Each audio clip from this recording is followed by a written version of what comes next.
Hi guys, my name is Zou Kawahji. I'm the chef on the second floor cafeteria. I do the catering, the banquets and all that. I'm Lebanese. I served in the Lebanese forces for a while. Then I served in Israel for 2 years in the Israel army. I learned how to cook from my grandma. I came here and this is all I did, is cooking. Today we're going to do 3 different meals. We're going to do Tabouleh, which is a Lebanese salad. We're going to do hummus, which is, I think everybody knows what hummus is, but it's going to be spicy today, and it's very nice. And we're going to do grape leaves. Fortunately, grape leaves, we can't cook them on site, so I had to cook them yesterday. So everything's ready for you guys. Lebanese salad is, you go any Lebanese house, you find that first. Either that or the fattoush is a salad must eat every meal we eat. So we eat a lot of parsley, we eat a lot of lemon, and a lot of garlic, but there's no garlic in this one. So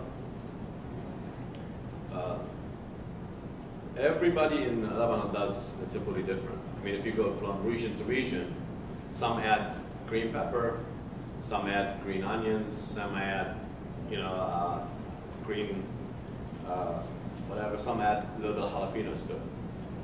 But we're gonna make it simple today. I already have everything chopped, ready to go. I'm just gonna show you how to just mix it all together. I made a lot. I figured we're gonna be like 50 people here, but you guys can eat as much as you like, so I guess. Cool. So you enjoy. First, I got some parsley chopped. This is what you start with. And I have, since we don't have burger wheat, I use couscous, which is couscous. You always can do 1 cup of couscous to 1 cup of hot water. What I do with the couscous, I take the couscous and I just put a little bit of olive oil in there, mix it all together real good, a little bit of salt and pepper, then I add my hot water. This way when you fluff it up, it's already seasoned, so you don't have to put as much as seasoning in here as much as you want. So then you take it and you fluff it, and it's ready to go. So for probably about 5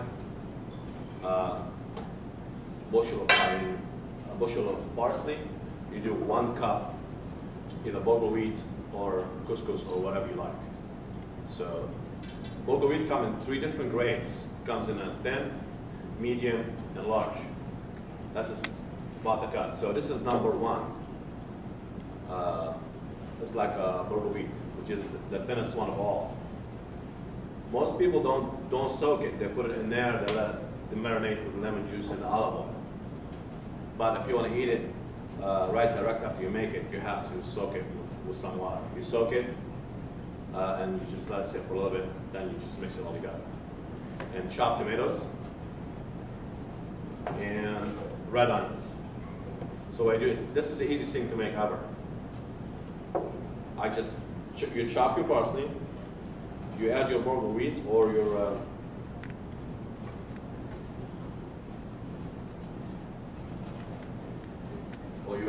couscous to it. Tomatoes, the more the tomatoes the better. Especially when you have tomatoes behind your backyard, so you just put them in there. And as you can see, the tomatoes going to kind of like take over for a minute. But when you mix it well, then onions.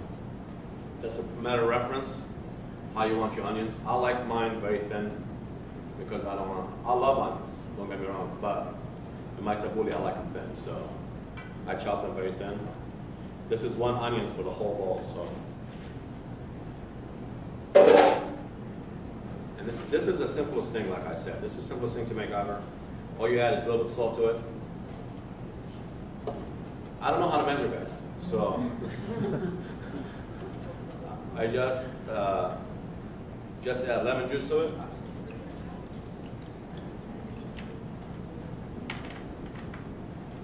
And olive oil. Now you don't want to use a lot of olive oil. In the tabouleh it don't matter. But if you make it hummus or anything else, you can't use olive oil. Because when you add olive oil to the chickpeas and when you grind it, which we're going to see later on, that'll make it a little bit better. So there's another trick to that, to get that. But in the tabouleh, you want the best olive oil you can get.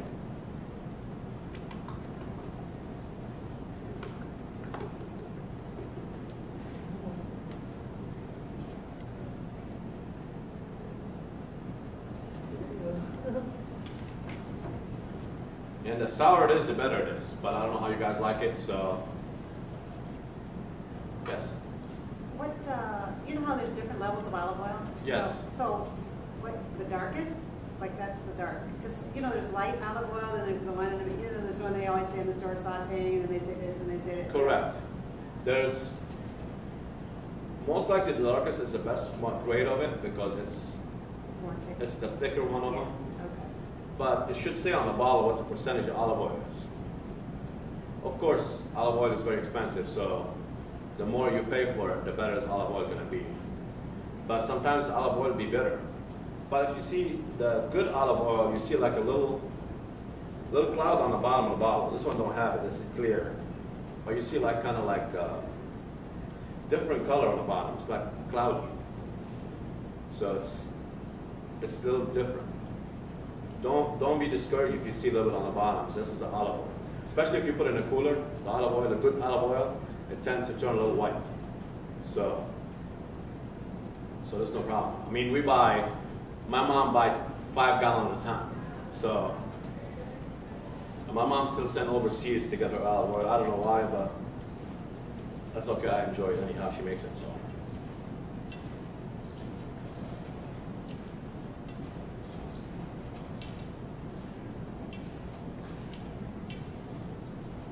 And of course, when you make your food, you have to taste it before you give it to somebody else. So, ladies, sit down.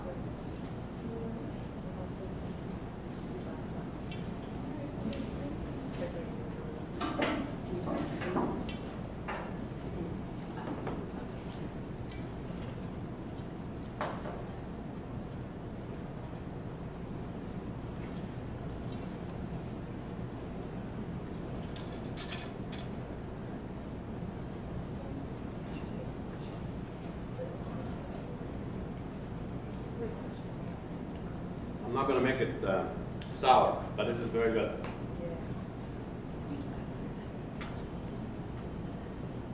I want you guys to come up and have some. And please eat guys as much as you want. I made a lot, so. And I will answer anything you guys want to answer so when I'm getting ready for the second one. So. All right, let me talk a little bit about pita bread. Pita bread, this is a commercial pita bread. We used to make a bread. It's only one layer of bread.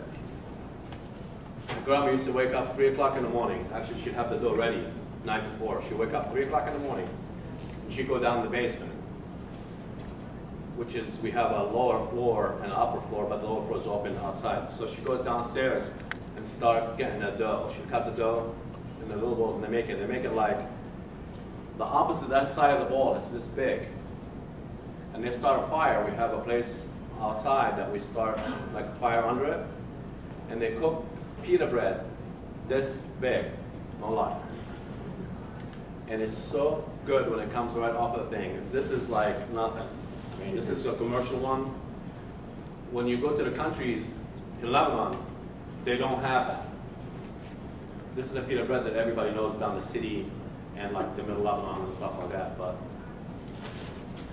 it's very thin. It looks like tandoori bread.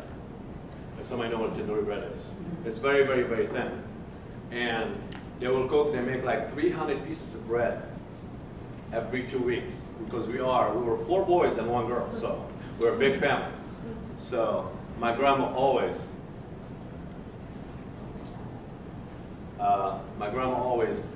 baked and did the cooking, and this is who taught me how to cook, and I love that minute of it. So I did not know what I wanted till later on in life, but that's what I do. Go back to the hummus. The hummus is a chickpeas. You have to soak your chickpeas if you buy chickpeas from fresh, I'm talking. Not like you go to the store. Like Chef Aaron at the first floor says, you go to China Eagle and you just buy the hummus with them, just buy the bread and you go home, you're ready to eat it. No, we don't do it this way. We soak the hummus for a day. And it depends how fine you want it. Now, if you want it very fine, which is supposed to be fine, I soak it with a little bit of baking soda. So I put like maybe half a teaspoon of baking soda for this much. Then when you get it off and you boil it. You boil it till almost falling apart. this way it'll eat up the skin on the chickpeas. So the chickpeas won't be, your hummus won't be as thick. But fortunately, this is out of the can, which is hummus is the easiest thing to make also. I mean, Lebanese food is so simple because the people, Lebanon don't have that much money to go big. See, it's always similar. We put lemon juice in tabouleh, we put lemon juice in hummus. The only difference is we put tahini in hummus. Again, we go salt and pepper, no pepper, sorry, salt and garlic. For this can of mushroom, if you buy a little can chickpeas, I will only put maybe 2 or 3 cloves of garlic. It depends how big they are. Then about 2 tablespoons tahini. Then you go with the lemon juice. I love to use citric acid. What citric acid is, how many of you guys eat the sour gummy bears? And this is what they do. They put, that's how they make them sour. They put citric acid on them, and they put sugar on them, they mix them together, and you know, this is it. This is how you get you sour. That's citric acid. If you look on everything, sour things, now they make with citric acid. Even if you go buy lemon juice, fake lemon juice at the store, you read the ingredients on there, it should say citric acid. But I love to use citric acid because it's different, and you know, it's very impressive, I think. So let's go back to this. I do that, then when you use citric acid, you have to use more water to make it more like a paste than anything else. So you put your thing about, you need to fill up the water almost to the chickpeas. So since we're using lemon juice, you put lemon juice down here, halfway full on the chickpeas. Then the rest you add water. But before you add water, you should open the thing and taste it, see if you want more lemon in there or not. If you want, since you're using water, which is in the liquid thing, you have to make sure you don't want to add the water, because if you add more lemon, it's going to be runny, and you don't want that. Plus, here, this one will thicken it up a little bit. The tahini is, which tahini is sesame seed sauce. So, if anybody allergic to seeds, maybe you shouldn't eat it. But sesame seeds is not, I don't have allergic reaction to it whatsoever. This one I made spicy hummus. And you take it, you grind it all together, and you come to this form. Hummus is any kind of forms. You can make it any way you want. You make it a regular hummus first, and you can do whatever you want to it. You can add pesto sauce to it. You can take broccoli and add to it, broccoli, hummus, you name it. The sky's the limit. Now we got to talk about grape leaves. How many of you guys ate grape leaves? Aren't they Greek? See, this is the issue here. Yeah, Greek. You know? Yes, the Greek people says they make grape leaves before Lebanese people. Lebanese people the opposite, you know? Yeah. We want the credit, but you guys also want the credit. But you know what? You can have it, but we make our own. So. You want the credit for baklava, so it's okay. Right, we do. Yeah. You guys are only different between your baklava and our baklava. We use simple syrup with rose water. Oh, really? You guys use honey with a lemon grind or orange. Orange, yeah. See, that's totally different. That's funny. It's okay, I give it to you. That's all right. Believe me, your town is beautiful. I've been there before, so I enjoy it like you don't believe. So you know how to roll grape leaves? I've seen my mom do it. I haven't done it Right, yet. She hasn't taught me yet. I always was curious. I was like 7 years old, and we were farmers, you know, and everybody went to the farm. And I stuck with grandma, you know, and I says, want to see what's on the stove. So I always was curious about food, see what food looked like and everything else. So. All right, grape leaves, there's a secret to that. I mean, you have to wait. When you go to pick your grape leaves up, which usually all Lebanese people do. If you go to any Lebanese house, either behind their house or at their field, they have a grape tree just to pick the leaves up. I mean, don't get me wrong, we eat the grapes, but sometimes we don't, so. They wait till, they'll pick the young leaf up, because the older the leaf is, the toughest the leaf is. And you don't want it tough, because you cook the grape leaves for 3-4 hours on the stove. This is how they get so thin. So it's hard when you get the big one, it's not going to get soft on you. This is why they pick the younger one, or the one they know that's not exceeded that thing. All grape leaves, this is a vine for the grape leaf right there. And this is the hardest part. This will never get cooked, so you guys have to clip it. And I always give that chew to my daughter, and she hates it. So, but hey, somebody has to do it. Unless I have to do this. But I don't cook at home. My wife is a very, very good cook. And my wife is an American, but she learned how to cook, so I don't have to cook either, unless it's some complicated, then she will. I'm willing to teach you all how to roll grape leaves. So let me tell you what's in the grape leaves. Everybody make it different. I made it all vegetarians today, so everybody can have some. I love mine with lamb. When my mom goes to the butcher and says, "Hey, I need the shoulder, or I need the leg of lamb," you know, she take it, ground it for her, whatever she wants it, and she use some of that ground in hers, and she take that bone and either put it on the bottom. If she got the shoulder, it's just a flat one. She puts it on top and she press it all down, and she fill it up with the water in that, so it can get all the juices, the marrow from the bone. I love it with meat more than I like it with vegetarian, but it's okay. You guys can have a vegetarian, which is I ate 10 of those last night, so that was my dinner for last night. Always rice. You can use cooked rice, but you can't use a leaf like this because this is an older leaf. Okay? You see how thick it is by the vines are going down now. But you should use always cooked rice. And you got to remember that rice grows 3 times more the size of it. So if you put this much in there, it's going to be this much. This is why you add the other stuff. On this one I added chickpeas. So chickpeas not going to grow when you cook it. Chickpeas, tomatoes, I put parsley in there. Of course, we go back to our tradition. We use olive oil, a little bit of olive oil, and a lot of lemon juice. And I also put lemon juice in there and I cook it. So it does that. And this is the easiest thing ever. If you know how to roll a burrito, you can roll a grape leaf. But the secret is you have to roll it tight, and you have to put them next to each other in the pan. You have to like kind of push them next to each other. You have to put a weight on it when you cook it, and the pan have to be full all the way to the top with water and lemon juice or whatever you want to put in, a little bit of olive oil. So you can cook it that way. Because if you don't, everything will float to the top, and you will have a stew instead of grape leaf. It won't be rolled, it will be like pieces.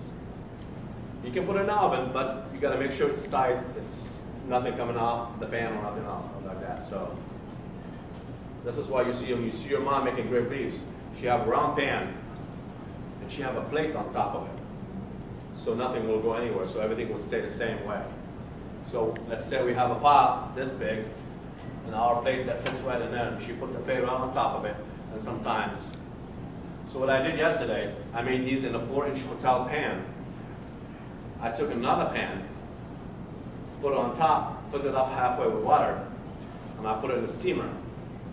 So none of my grape leaves will go everywhere. So it'll be, like you see, nice and tight and beautiful round. So, and it's easy. Who wants to start? What you're gonna do, you're gonna put one of those in there, and each one of yours right here, like this one. We'll give you the big one, how about that? All right, you go ahead. Each one fill it up. Yeah, put a little more on that side over there. You see the chickpeas and the tomato, each one give it a little more, that's too much. Too much? Yeah, because that would be like 3 times as big. So Right here, that one's really yeah, this is good right there. Okay, so that's good, right? Yes. Okay. Your mama's going to be fine. Okay, good. I'm going to learn how. Yes, beautiful. It's spicy big. I wouldn't have expected any other way. All right, baby. Right? Yes. This is good. You spread out to the side all the way, make it like a line, okay? Okay. That's perfect. So where do you buy leaves? I've never seen grape leaves in the store. There's a couple Middle Eastern stores. It's everywhere. Actually, you can buy it at John Eagle right now. Okay. So you can buy it anywhere, but there's a Middle Eastern store at the corner of Hudson and Graham Road. Okay. This is what I bought this from. So you need to go sideways, Okay. vine to vine. So I'm not a good cook. I can bake. I'd love to learn how to do baklava. this is a little bit too much, honey. You can take a little bit out of that. Now spread out a little bit. Now do it. See? Now I want you to roll it tight though. Guys, there's more if you want to do more. It's up to you. Okay. Now bring it all the way over the rice. Past the rice, yeah, here we go. Now start rolling tight, tight. Now, see, good, tight, tight. Push down on your fingers. Here we go, beautiful. Don't worry about it. Keep pushing. Good. It's just like tamales. Actually, they have those now in Mexican cookbooks, and they call them something different. Wait, Grape leaves? Yes. Really? Yeah, yeah. They call them something. Because we have that chef that came here last year, Chef Robert, and he gave us all Mexican books, and he had it in his book. So, but they call it Mexican, but it's made the same way. So, so it's no problem. Now you guys enjoy. Try some. When we have it for dinner, we have it hot. We have it hot with a homemade yogurt. Do you guys do the same? Is that dinky sauce or? No. Actually, my mom makes homemade yogurt. Oh, really? Yeah. You do hot? Strangely? You do them warm? We do it warm, especially the meat. The cold stuff is vegetarian. It's okay. You eat it cold. But when it's hot, actually she make it in a pot. We go up to the pot and eat it. And my mom make homemade yogurt, which you take it and it's hot. You dip it in the yogurt and it's unreal.